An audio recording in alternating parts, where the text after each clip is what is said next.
hiyo baadaye itakuja kuharibu maishani mwao. Doma Mombasa ogolo chik mar kumo kambi mar tuoro mar Voi Point Limited dhi nyime gi chenro moramora e puodho mar eka 4,800 mane ong'iewo kowuok kuom oganda ma Mkamenyi.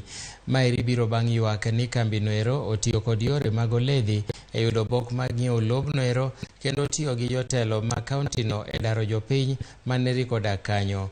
Magi timore kata odoko ni bura mar winjo gwandruok e puodho no ibiro winy tarik 10 dwe mar 7 higani mar yango e puodho no e kind oganda ma Mkamenyi kod kambi mar Voi Point Limited.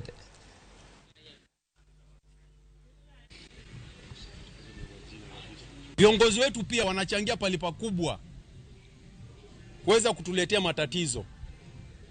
Wanachangia pali pakubwa kuweza kuletea wananchi matatizo. Haswa wananchi wa Voi ambapo wako hapo Saisol hapo Voi Point. Kwa sababu hao wakifuatwa kidogo tu kule na mambo madogo madogo, pengine anapromisiwa kitu, anakubali kupitisha lease.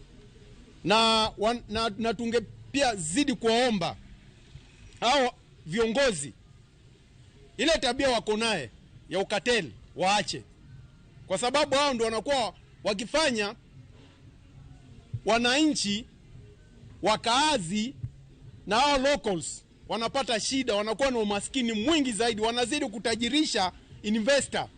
Tumejaribu paka kutembea paka kwa familia nyingine inaitwa Mkamenyi upande wa uko Voi. Tumefika paka wakiona mtu mgeni wanakimbia. Kwa sababu gani? Voi Point wanatumia maaskari kila aina, wakiingia tu hivi watu wanapigwa.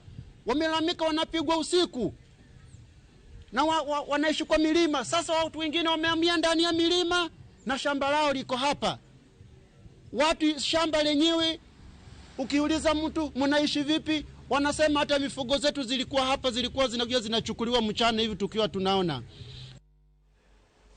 Ward Maasembo